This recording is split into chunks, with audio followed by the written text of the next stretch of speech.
Isabelle Kibasa Tshisekedi. Ata bolinga biso te maman. Mais vous moto a sali peuple lo kwa bongo. Mais bobité nous sali peuple ana bazui ou est kokité. Surtout comme so gouverneur. En réalité cette femme rien que pour la sécurité na yé ata ndenge ba power na bango kanga ye. Ba rotia ata na bande touche ali ata mbongo na sima ya mobali na grand frère président. Keba luka lisuba joie est-ce que vous comprenez un style toi na ba ça na peu. Faut pas déshabiller Saint-Paul pour habiller Saint-Pierre. Moi si on a seconde to so no azana lwa laba. Et ba image tu ezo utakuna ye azaka na ba carré minier. Yezo comme gouverneur à ba carré minier, toi zo linga comme gouverneur ya province. Mbongo ya ram azaki satisfaite te. Elle veut plus. Attends mbala oyo. Beta pe belle sœur no ata prometa Micheline. La kaika européenne mais européenne a été où ça la biso. Cette femme est belge. A comme ministre indien na Belgique. Voilà ce que Félix Tshisekedi fait. Félix Tshisekedi dans le rôle là, il y a la vie. Soit coutani wana Mbappé Messi Neymar, dribble à jouer. L'excès dans le contrôle tactique à terrain à Oxala Monde. Non, mais nous bokende pour mon agent Nyakaga, mais tu bokende pour trouver solution. On remet ça que tu trouver solution tel pour la insécurité dans l'Est. Comment est-ce que Félix peut continuer à s'asseoir dans la même table na Kagame? Félix même conseille à président Angola et s'allie de côté. Est-ce que nous sommes dans une république de l'EAC ou dans la République démocratique du Congo? La vraie sécurité au Congo viendra d'abord de nous-mêmes. Dans le choix, il y a Félix. Même il y a EAC. Même il y a un choix à partir à l'intérieur. C'est déjà un problème. Je m'en vais chaque jour payer quelque chose de pain. Chaque jour. Voire même j'ai la carte dont je me suis trompé. Le verre est tombé par terre avec la clé de contact. En ramassant ça, la clé, je ne sais pas s'il y avait une vidéo là-bas. On a pris cette image, dont on a sapé ma personnalité. J'ai déposé ma plainte comme il faut. Me plaindre contre le marché, le SK. Bolanda colonel. Place de film, place imaginer ça. Ce que ça plainte. Imaginez où tu es. S'il faut apporter plainte, apporter banane. Le colonel est dans le faux avec Simboura Soud. Si le ridicule pouvait tuer Favananda.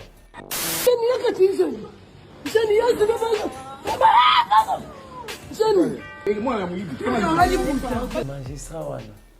Na ebité so ayekola droit na ekota bata EAC toi tanga droit wana pena na ba université.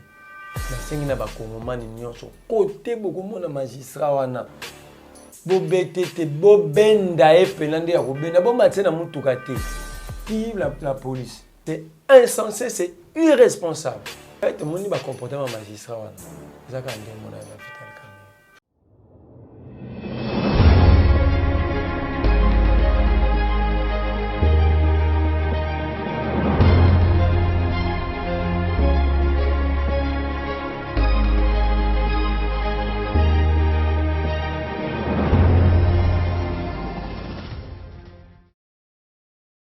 Et si vous voyez que vous allez belé, bande ko balandi ya plus clair télévision la chaîne de vérité, mbote na bino bipa nyonso ezwami bino. Merci pour être vous allez belé, vous allez kolanda biso de partout dans le monde. Bon week-end na mabota na bino. Vous continuez ko s'abonner massivement na kati ya la chaîne de vérité plus clair télévision. Le lenge ya ko soutenir maman Joël Kombe et le mona équipe na biso na maye tozali ko sala musala ko informer bino dans la vérité. Mukolo mwalelo tozali na esengo ya koyamba pona bino mwana mboka Merlin Vuvu bobengaka ye mwana mayele azali moko ya bilengi bazali ko bunda pona changement ya mboka na biso République démocratique du Congo elongo na ye nde tukosolola mi matali mboka na biso République démocratique du Congo. Clin d'œil spécial na DJ Sarah depuis France, en tout cas pour la manifestation na bino, ba événement na bino, contact ezali moko DJ Sarah, vous contactez ceux qui vous pessiez activité manifestation cérémonie na bino. En tout cas, faites des alaka ya côté les mabo contacter pour na ba événement na bino. Déjà, to pesi mbote na mwana mboka Merlin Vuvu azali invité na biso na émission na biso vérité de tout côté ya mukulu mwalelo. Mbote mwana mboka Merlin Vuvu. Mbote maman Joël Kombe, mbote na bakongomani, mbote na équipe Mumba plus clair télévision, mais mbote particulièrement la cardinal Fridolin Mbongo. C'est un homme spécial, il faut repasser pour la mbote na li même mingi. Mais mbote pe mingi na ba médiocre ben compétent na ba amateur sur la République. Matundu mengi mwana mboka Merlin Vuvu lecture na yo na mai oyo tomoni toyoki ezali kolobisa ba congolais. Martin Bakole annonce ki biso combat ya boxe le 4 mars ya 2002 ya mbula otuzali mais kasi après kokwa mbongo gouvernement pesa ki $100,000 toyoki ete combat ya boxe ezali te. Lecture na yo na mai nyonso ya lobi na mai nyonso ezali koloba. En fait, omoni Martin Bakole na ndenge mona Patrick Muyaya. Bango bazwaka mbongo na maboko. Mona Muyaya na basaki zoro bima na nini mbongo na maboko. Martin Bakole azwi mbongo na maboko. Mais pour bato ba comprendre mambozo les cas, faut battre la film ba cartel. Omoni na Colombie tozali na cartel de Medellín, Pablo Escobar. Ah parce que toi na cartel de la frappe. Donc bazo linga frappe donc nazo mona l'autre kalib na olati ba frappe au bilameke. Wana musu azaki wana na ebité de l'infirmerie ti akomi commissionnaire. Na ebité akomi commissionnaire mon colonie. Azako sa nini place wana. Si vous prenez la lettre ya ministre à sport, vous lisez na ebité azaki ministre ya association beta mana ba veni, tout ça ministre à sport sans contenu ni date ni précision combat. Ça veut dire bah c'est là qui équipe na bango. Bah membre ya cartel de la frappe pour avoir $100,000.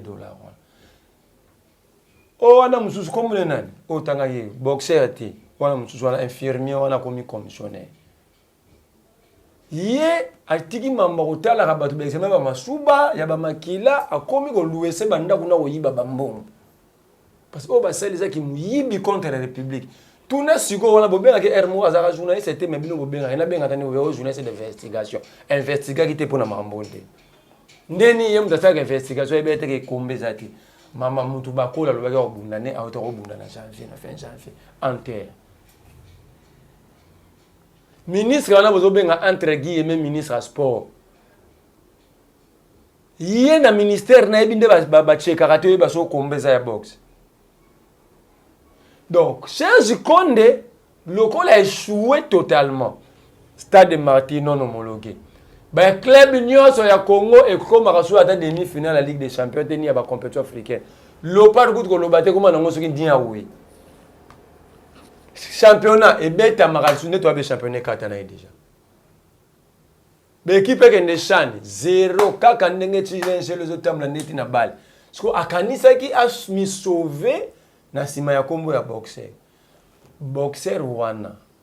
Tant ya gagné Tony Yoka, mboko e gagné nini. Yeko dumbo ke pesa ki honneur. Bastaro nyonso ba na gouvernement ti na parlement ba yamba ki. Ba musicien, ba joueur, ba ministre, wana ba président ba parlement, ba yamba ki. Ba yambi ya wa ba pesi ba mbongo. Sikoyo Yé boxer wana. Place à Robunda yé mo ayebité. Tala no mutu. Place à okebitumba na yé ayebité. Yé ba musicien, ba joueur, ba danseur nyonso bazana eloko na bobenga soki nyon sacré. Ba yambaki yé aw. Aswa ki mbongo. Et puis il menace toute la République et ce beau pesinga te na longwe Congolais. Pourtant yaza la Congolais gagnant. Ata si ete boche yango batie yango na réseaux sociaux parce que balingi président de la République était abifi lingi président de la République na mbogo ayibi biso 100,000 pour ça ki muyibi o basali ye commissionnaire ministre na comptable na bazaba miyibi. Ils nous ont volé $100,000. Lui il doit se taire à courage à répondre besoin. Commissionnaire wana na ministre na wana mwasi wana bobinga so comptable na été so atangela ngo wapi. Na yé mutu wana zolo bakeo ba lingisha beta yé mutu lingisha beta yibi mbongo kwa. Donc a calculer mi sombeli ba billet na yé blota azu mbongo mama azu moto nzela aéroport anjila voyage. Combat exacté. Le ministre ne sait pas quand est-ce que mutu nga robunda. Place na robunda l'adversaire a yebanité. Quand muko azu mbongo lobiote adversaire alobi mutu robunda sikote. Oh. Webine ba bunda combat box. Combat box a poids lourd ezara. Go naza boxer, yo za manager ni. Ngaki na organiser combat na contacter yo. Yo directement faut yeba so boxer no gagner. Combat na a rejoindre combien. Eza mambo fédération de yoka gagnera wana abima beta bato. Le roi de France ba yamba ba pese mbongo pour que représenter France. oyo mosusu toza kobenga nani oyo boxeur ya mokolo vena biso atika kotamu abunda ti na haut niveau pa gagnant mpo ani ndeko na ye mo junior makabu asengaka gouvernement mbongo te makabu pa champion parce que baganyaka mbongo na bango ndenge baobundela mpo ani makabu na meilleur champion atambula ete bayambe partout pa meilleur champion du monde ya catégorie na e pourquoi bayambaki ete pourquoi makabu atobunda su komba mosu aloba eteke na oke komba lokolo gouvernement epesanga mbongo ezalaki frappe mais grave eza nini nani alekisi mutu na $100,000 na aéroport ya njili parce que c'est interdit on ne sort pas avec plus de $10,000 soki ata yo mama jo batindi $100,000 na banque okotika lobimisa yango te donc pour bimisa yango au-delà ya $10,000 il faut des explications il faut ba comptable donc il faut vérification ye bapesaki $100,000 et puis na maboko ndeni ce qui est interdit dans la loi des finances et puis grave a passé dans mon aéroport ya njili donc awa na bato bakonzi ya aéroport commissionnaire ou auti na infirmerie wana comptable wana ba exposé d'abord comptable wana tout le monde sait que mbongo elle était les carapari so basali mwasi ana mabe on n'a pas sécurisé cette dame là nana même commissionnaire na kati ministre à sport parce que et puis t'as la grave bah je mbongo na habité droit économique auto essence économique comme basala comptable à mbongo na mukando ba mukando fait ba pesa nani mbongo marate ba kole ba pesa ki on commissionnaire ndeni pour commissionnaire muta bandi otanga mbongo et puis abandi otanga mikanda muta liboso le commissionnaire apesi ba kole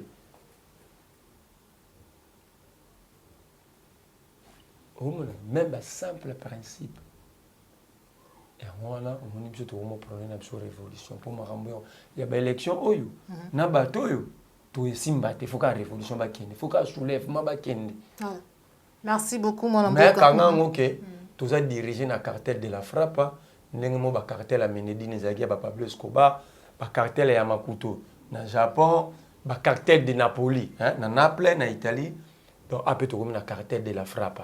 Voilà. Merci beaucoup, mon amboka. À Merlin, vous, Isabelle Kibasa, tu sais qui dit pressenti gouverneur Yalwalaba. Une vidéo moi qui tamboli wana on dit Yalwalaba kuna qu'est-ce qui c'est Maram. Maram, ndalia biso mbonga ram. Ba unité num dana ngoyi. Moi ba unité tu bakata mutazara na moi sur notai. Maram. Moi, Suwana a fabriqué escroquerie de toute la République. J'ai escroqué même des militaires, même des policiers. Pour moi, tant que nous sommes simnaï, à Komarate que Moussa n'a rien eu, on verra comment naïe, ni tout, bah, identité négale préliminaire à identité civile. Donc, policiers qui nous sommes unité, moi c'est un enjeu bon. À jouer un gars pour nani, pour ça moi si ya Félix Tshisekedi. Mon élève allait là sur mon.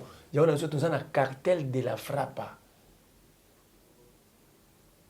Si comme mutu a lebi son bon, a escroquer, a organiser, et ça la qui direct, yem tazo ki mbongo na maboko boete.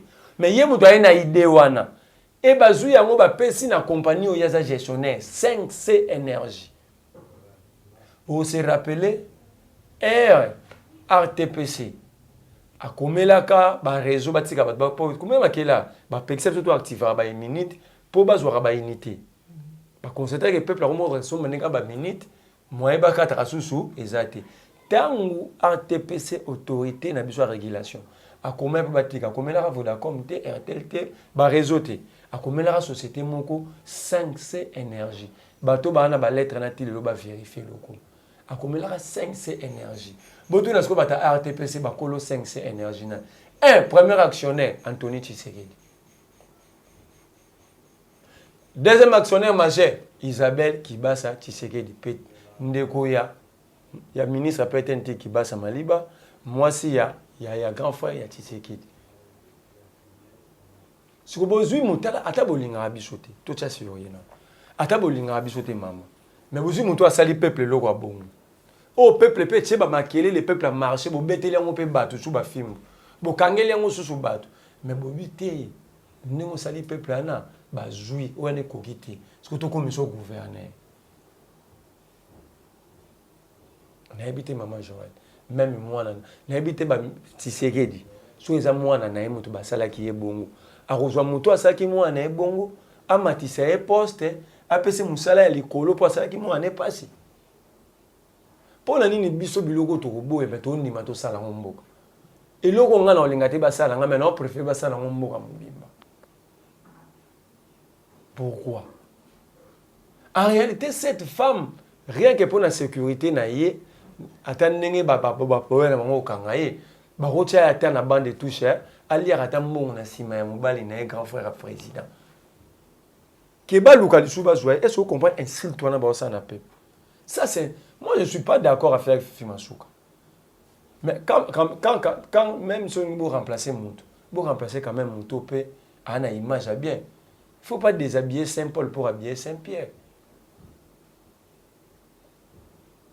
Moi si on a seconde to so no azana lwa laba et ba image to zo utakuna ya ye azaka na bakare minier yezo comme gouverneur à bakare minier toi zo linga comme gouverneur ya province donc déjà son intention montre que Mongo ya Ram azaki satisfaite. Elle veut plus parce que c'est la province la plus riche à Congo. Pourquoi seulement il faut que Ndega na bakare minier wana? Elle représente qui et puis pourquoi? Na bakare minier wana, quel est son rôle? Na ba zone minière wana ki. Elle joue quel rôle? À quelle mission nini? Nani atinda ki alors? Nous disons ceci. Félix avec la mission mawa. Tu dois la posate que to potana. Mboka to na onkara yango. Atala mbala oyo beta pe belle sœur no ata prometa Micheline la kaika ko pese me kopia na ete nde usala ka biso yona famille no ko ka ko promete de sala ka ndongo sa ka biso ebise ka ko chayi yi pa liya ta promesse parce que bazana muntu azana compétence parce que en dehors il y a compétence dans la gestion publique il y a la notion de la moralité et de bonnes mœurs. Souvenez-vous, Dominique Strauss-Kahn, pressenti à 80% président en France, dit solo quand il y a agression sexuelle, a raté un motif enterré politiquement.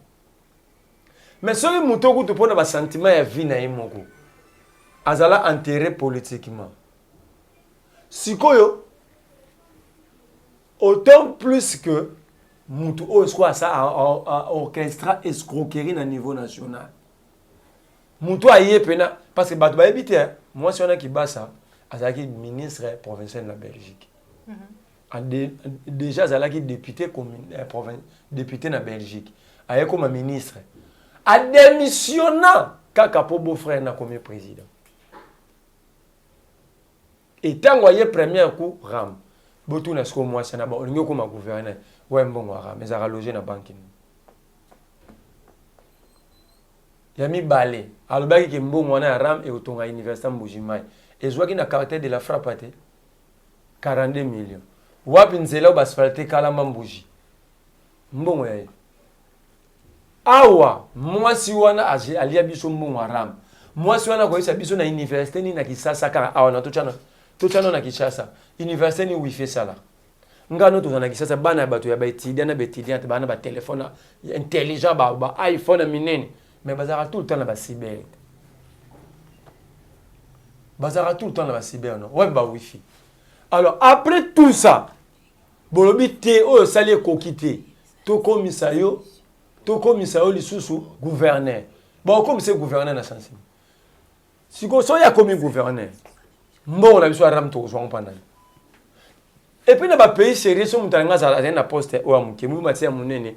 Il faut checker nini asala ki na poste o aliboso bu pesa ki nini moi so asali na mbongo ya haram. Mais conséquence ami balé. Nous parlons de l'infiltration. Tout le l'infiltration. Cette femme est belge. Donc en fait c'est de l'infiltration aussi. A combien ministre ndé na Belgique. Bon ils na Belgique bazwa Camerounais, Congolais, ba comme c'est ministre bon. Elle s'était retrouvée ministre comment et puis députée na Belgique. Donc, Baniba Zulabiso belge. Voilà ce que Félix Tshisekedi fait. Balobi, Katumbi, a des pères et des mères, Bazo a la candidate. Or, Katumbi, maman na tribu yeba na Congo pour na pesa bango devoir ba la biso tribu village province territoire na secteur ya ba mama bakatumbi na Zambie na kombo ya mwana katumbi ba Zambie député kuna 6 mois yango na okutana ba ba plateau na otuna bango ata bake bayaka na honte kadiosha sikoyo bango bazo critiquer Katumbi pour papa na yaza juif mais baeli biso muto azala 10 ministre na Belgique c'est une belge et bah comme c'est gouverneur ah là s'il faut faire le choix moi je préfère fumer souka avant dans des pères et des mères congolais que le soit un belge. Voilà.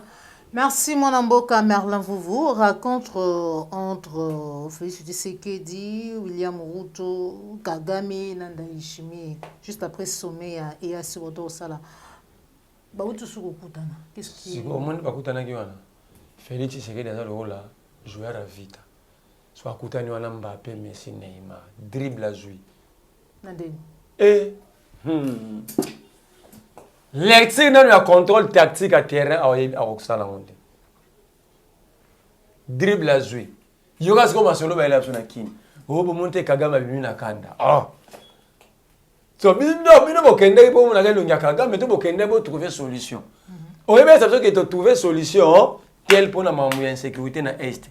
Ba ba bi Kagame bimi na kanda. Tala bassesse amateurisme. Ça dit si on a une TVT, on a un conglomérat des aventuriers. Mais on a une TV, on a un comment est-ce que Félix peut continuer à s'asseoir dans la même table na Kagame? Donc Félix même conseille à président Angola, il s'allie de l'autre côté. Mais le président Angola n'a pas médiateur. Et là, on a pris une décision finale, il y a médiation. Abi Longwa ne Longwa EAC. Vous voyez, Bandé, tu as EAC. C'est Félix Tshisekedi qui avait écrit à son frère le 8 juin 2021. Normalement, il faut une lettre, non? Non, la EAC, ton frère.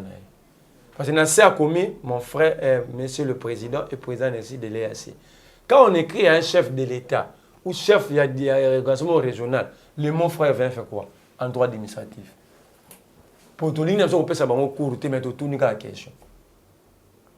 Quand vous écrivez une autorité, il y a sous-région, hein, il y a organisation, mon tout président de la République, il n'y a plus question de frères, c'est homologue.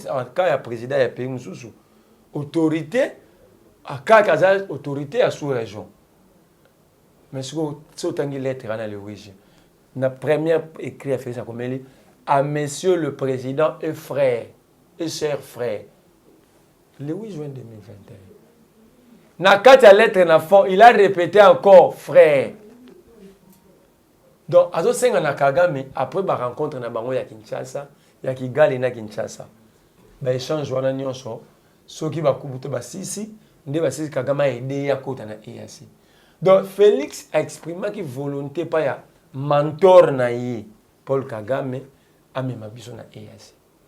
Pendant que nous ici nous disons ceci. Constat liboso, tala ba place au nyonso M23 tika volontairement après un mois, banani ba occupant. L'EAC. Question pourquoi l'État congolais? Avant que Félix ait un débat, question de répondre sur les Congolais. Batu ba occupé une partie de la soki batu wana babi bonde to yokani boye to tika awa hein to zonga na sima. So bazongi sima ba opesa ngo panani. Ba mukolo elokoti. Siko bango bazo pesa ngo ESND. Ba zone nyonso M23 zo quitter volontairement et EAC mudazo zo charge ya contrôle. Est-ce que nous sommes dans une république de l'EAC ou dans la République démocratique du Congo? Or, la rencontre est rien. La vraie sécurité au Congo viendra d'abord de nous-mêmes. De la prise de conscience, de l'organisation de notre système de défense et sécurité. Et n'a pas moyen autoroute parce que la sécurité et la défense coûtent cher. Or, bisombo coûter cher, nous foutera ba député, ba ministre. Regarde l'état toi siko, ba professeur à l'université ba qui grève de préjudice. Ba médecin ba menacé. 3 zones éducationnelles non payées pendant 4 mois. Mais vous mettez des sols gratuits. Les écoles pas construites. Félix Tshisekedi a consommé 660 millions dans le voyage. Or, 660 millions sont jusqu'à l'école Kabunda Tongaki à 300 000 $. Quand vous prenez 600 millions divisé par 300 000, ça fait 22 000 écoles que Félix a bouffé. Alors, vous voulez que tout le monde qui est payé, qui n'est pas... Dans le choix, il y a Félix. Même il y a EAC. Même dans le choix à partir à l'intérieur. C'est déjà un problème. Donc, Félix n'étant pas préparé à gérer le pays, nous demandons une seule chose. Regarde ce que le président dit à Comore. Abi, j'ai une vision pour le pays que je vais matérialiser au second mandat. Donc ça veut dire ici, il y a eu escroquerie politique. Donc Félix a dit ni na vision, ni na programme, ni na leadership pour gérer. Parce que lui-même l'a dit. J'ai une vision que je vais matérialiser dans le mandat de Ngayami Bali. Bon, mandat au moment. Voilà. Ma pour nous yango mona mboka et ko suka ndenge ni Merlin vous parce que tout ça dit ko mona ba vidéo par-ci par-là le ndenge ni bazali ko kangaka ba paya o ba ko kwa ba carte d'électeur plusieurs fois il y a eu des dénonciations et le ndenge ni fraude électorale tricherie ezali vraiment planifié et inévitable mais déjà tout moni Kadima Denis ou azali ko kamba seni asali lancement enrôlement oui na Kisangani 3e heure. Denis Kadima aza nanga junior. Mais Sorotali Denis Kadima bien, pour y passer membre à cartel de la frappe. Il y a un mutu oyo anda o simba ba secret ya Pablo Escobar, la cartel de Menedi. Denis Kadima, c'est un terroriste. Premier élément majeur, c'est que Denis Kadima osala, il a bradage à nationalité congolaise. Mama Tala, na lubango tika bande. ABC biso que sommes dans une carte d'électeur, n'engaï na une carte d'électeur wana. So na kena onip na présenter carte nanga automatiquement ba pesingai carte d'identité. Maman, be étranger nyonso ba s'enrola ka. Mais bon so ba identité congolaise. On va degré à bradage à nationalité. Après tant to lo bango ba critiquer biso.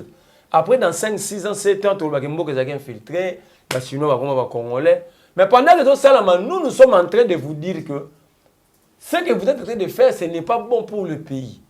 On ne dirige pas pour aujourd'hui, pour le présent. On dirige en projectant pour l'avenir. Parce que dans la nationalité, parce que la carte d'électeur, il y a des Rwandais qui vont s'enrôler dans l'Est, des Ougandais, des Burundais, à l'époque, on NIP, parce que la carte d'identité. Alors, on va changer de zone, il y a conflit. Et on a infiltration, et comme il y a droit parce qu'ils sont congolais, la carte d'identité. C'est ce que Kadima est en train de faire avec Félix. Pourquoi? L'article 211 de la Constitution est clair. Qui a autorisé Kadima à identifier le peuple? On a autorisé à Kadima constitutionnellement l'article 211. Autant l'article 211 dit bien à la fin, nulle part le mot identification inclus dans l'article 1. Baloba, constitution du fichier et enrôlement des électeurs. Nulle part le mot identification n'a qu'à la Constitution. Donc, c'est que quand il y a l'enrôlement et l'identification des électeurs, et ça contre, et ça qui n'a la contre l'article 211. D'accord. Yami Bali. Quand il y a enrôlement, c'est la première zone de personne de Kinshasa, les 10 premières provinces. Mais pourquoi c'est que nous avons le lit, école mon lit qui est la linguale? C'est bon 2 semaines. Sans très mon compte. Si vous avez un centre de Mouchi et Kangi Babi date Koki.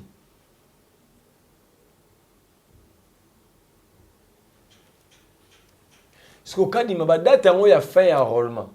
Ils ont qui peuvent ma couleur à ma porte, à centre, tout ça, pendant qu'il fin. Pour ceux qui ont l'école dans le lit, qui va passer 2 semaines. En guise de quoi?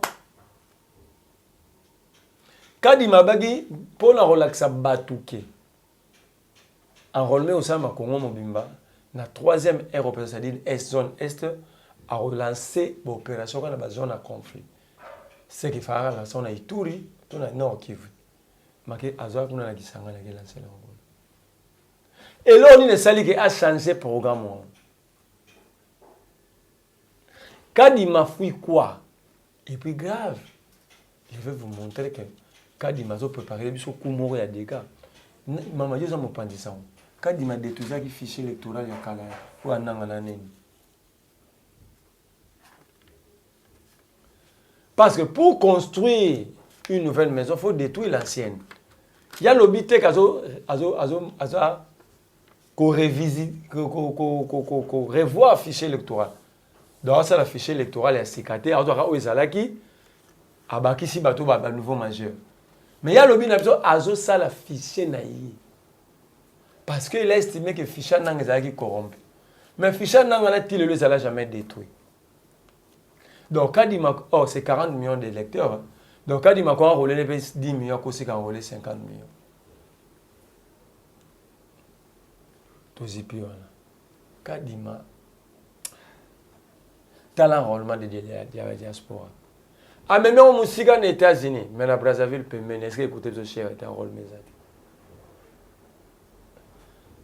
na Angola a ezadi. Na Zambie voisin ezadi. Mais à l'Angola on a 400 bibale ya minene tina États-Unis. États-Unis c'est un grand pays. Yebisanga moto auta mukoni Atlanta pour s'enrôler na New York. Tout dans Washington. Donc, vous comprenez que tout est fait pour tricher Félix Séguéda-Lega. Mais n'est-ce pas dit Maboui. L'expérience est définie comme ensemble des erreurs commises et puis corrigées. Nous, peuple congolais, nous avons été dipés en 2006. Nous avons été dipés en 2011. Nous avons été encore non dipés, mais bernés en 2018. Quand il m'a mal de chance, nous écoutons que merci beaucoup, Mwana Mboka. Merlin Vouvou, avant de toucher les tournons dans l'émission Nabiso, émission Vérité de tout côté à Mokolo Mwalelo. Mais pour finir, réaction à yo, face à l'affaire Tabita Elonga, où Yazala qui vraiment torturé physiquement, moralement par un magistrat, ou déjà tout qui était parquet général et a été lancé à vie des recherches, mais aussi, vous allez comme on a l'image un certain colonel Nangambouya Kolosi, dans un supermarché. Bon, acte sala kiwana to komona ke note azui soki bera tena poche mais yemo kwa sali vidéo pour na koloba ete lisusu ete bazali ko saper image na ye et tout ce qu'il raconte. Bon, avant tous on a nos réactions, tous on a nos images, on se retrouve tout à l'heure. Les images qui ont été circulées sur les réseaux sociaux, les images qui sont en train de saper la personnalité d'un officier supérieur de la police, on ne peut pas accepter. Ça c'est un. Deux. Le marché en question, c'est un marché qui est ici à Kolwezi, là où je m'en vais chaque jour payer quelque chose de pain, chaque jour. Voire même j'ai la carte dont à plusieurs reprises nous payons les produits, peut arriver à payer quelque chose là-bas, on vous dit, il y a peut-être $70 ou $50.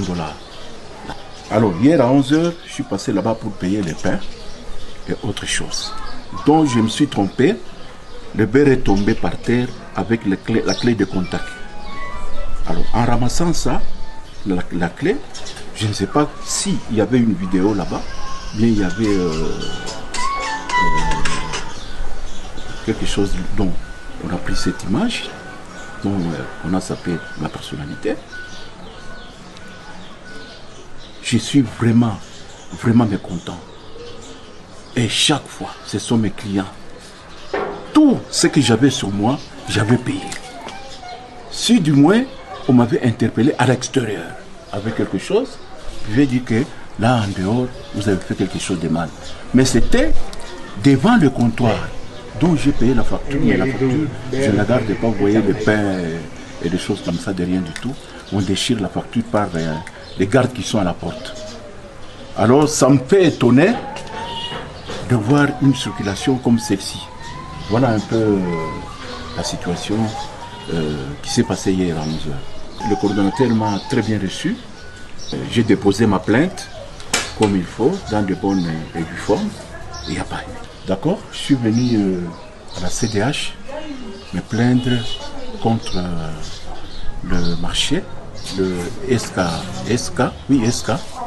qui est sur l'avenue Laurent Désiré Kabila, pour avoir sapé mon honneur, ma dignité, pour quelque chose de beurre, dont chaque jour je paye beaucoup de produits là-bas à manger. Ce sont mes grands.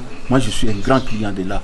Jusqu'à ce que je vous ai montré la carte VIP ici, qui est de cette alimentation. Voilà. Moi, Namboka Merlin, vous commentaire. Bolanda colonel Wanande. Place ba film, il place imaginer ça. Ce que ça plainte contre nous. Ngala nimaye parce que la vidéo de surveillance c'est la vidéo du supermarché. Tant il y a lobby que ça la plainte contre Batou, c'est-à-dire au pluriel. Au bon ça peut imaginer. Imaginez où tu vois. Na vidéo de surveillance il y a supermarché. S'il faut apporter plainte, on va apporter banane. Supermarché. Donc, on comprend que le colonel est dans le faux avec Simboura Soud. Soit à l'aide d'ailleurs, si le ridicule pouvait tuer faire avant. Ngandi Magada sérieux, soit qu'il doit porter plainte contre un supermarché. Yami Balotuni Mamouya magistrat. Je n'y ai que tu jeune. Je n'y ai que tu jeune.